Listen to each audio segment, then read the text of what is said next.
Hello friends, আমি আজকে আপনাদের সামনে শোলা কচু ভাজা করে দেখাবো। এই রেসিপিটা আপনাদের কীরকম লাগবে প্লিজ কমেন্টে জানাবেন। কারণ অনেকেই শোলা কচু খান, অনেকে খান না গলা ধরার ভয়ে, কিন্তু আমার তো খুব ভীষণই ভাল লাগে। যেভাবেই করবেন আপনি, কালো জিরে দিয়ে পাতলা ঝোল করলেও সেটাও খেতে ভাল লাগে। এইভাবে তো কথাই নেই, এইভাবে যদি আপনি রান্না করেন তাহলে তোমার এই ভাজা দিয়েই অনেক ভাত খেতে পারবেন, পুরো ভাতটা এটা দিয়েই খেতে পারবেন। প্রথমে আমি কচুটাকে ছুলে নেব। দেখতেই পাচ্ছেন কচুটাকে প্রথমে আমি ভালো করে ছুলে নেব, ছুলে বেশ চাক চাক করে কেটে নেব। আমার ছোলা কমপ্লিট হয়ে গেছে, এবার এটাকে আমি চাক চাক করে কেটে নেব।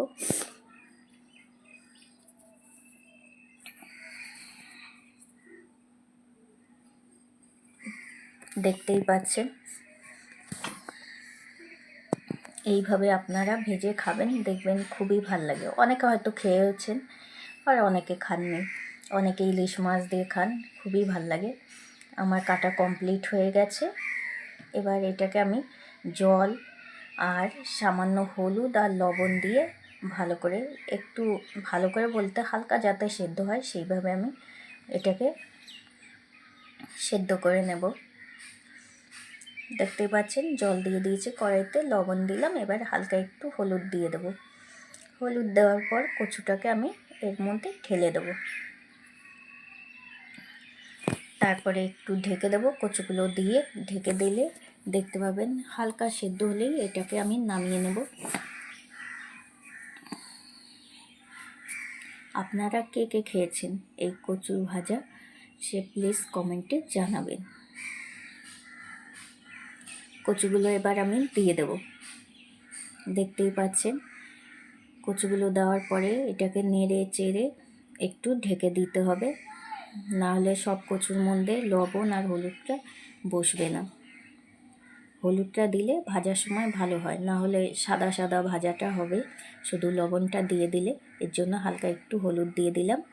সেই ফাঁকে আমি মশলাটা সেদ্ধ হতে হতে আমি মশলাটা করে নেব।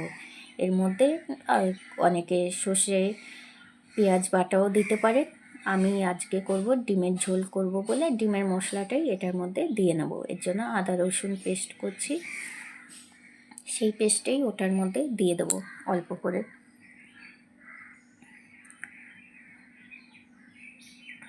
দেখতেই পাচ্ছেন আদাটা আমি র্যাশারে গ্রেট করে দেব, কারণ না হলে অনেক সময় আদাটা একটু থেকে যায়।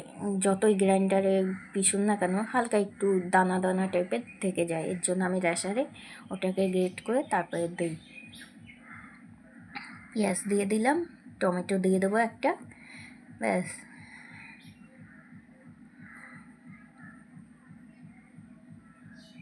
সমস্ত জিনিস কমপ্লিট। এটাকে এবার আমি ঘুরিয়ে নেব। দেখতেই পাচ্ছেন মশলাটা আমার হয়ে গেছে, ততক্ষণে আমার আলুটাও সিদ্ধ হয়ে গেছে। এবার এটাকে আমি নামিয়ে ছেঁকে নেব। দেখতেই পাচ্ছেন আলুটা সিদ্ধ হয়েছে, আলু না সরি কচুটা সিদ্ধ হয়ে গেছে। আর এই মশলাটা আমার কড়াইটাও ততক্ষণে গরম হয়ে গেছে। এবার আমি তেলটা দিয়ে দেব। তেলটা দেওয়ার পরে দেখতেই পাচ্ছেন তেলটা গরম হয়ে গেছে, কারণ কড়াইটা গরম ছিল। এবার এক এক করে আমি কচুগুলোকে দিয়ে দেবো।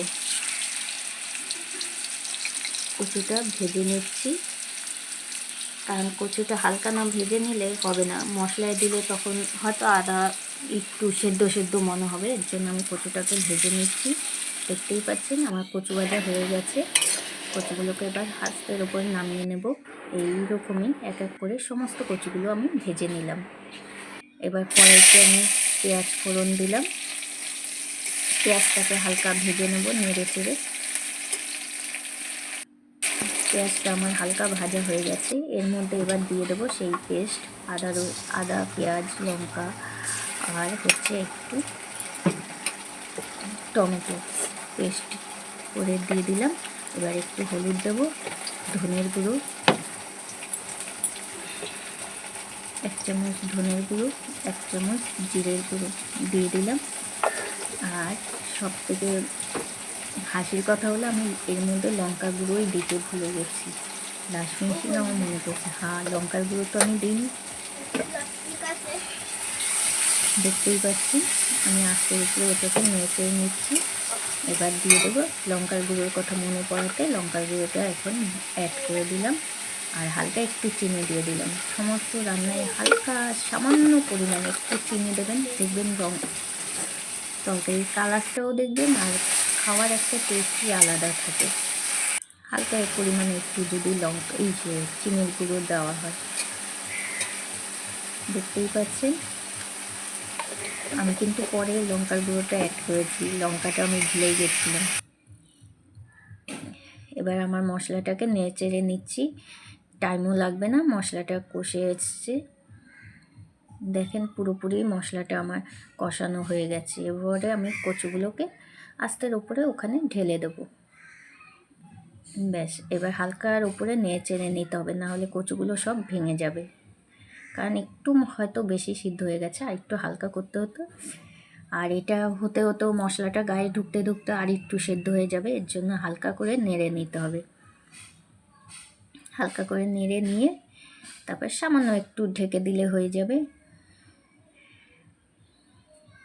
আর স্বাদ মতন লবণ দিয়ে দেবেন, ঝালটাও আপনারা আপনাদের স্বাদ মতন দেবেন। আমি ঢেকে দিয়েছি, এরপরে দেখবেন আমার ভাজাটা কমপ্লিট হয়ে গেছে। দেখতেই পাচ্ছেন আমার ছেলে চলে এসেছে, সে তো খুব ভালো খায় এটা। এই রেসিপিটা আপনাদের কীরকম লাগলো প্লিজ কমেন্টে জানাবেন, পারলে শেয়ার করে দেবেন। আজকে এখানে এই পর্যন্ত রাখছি, টাটা বাই। Tasty tasty.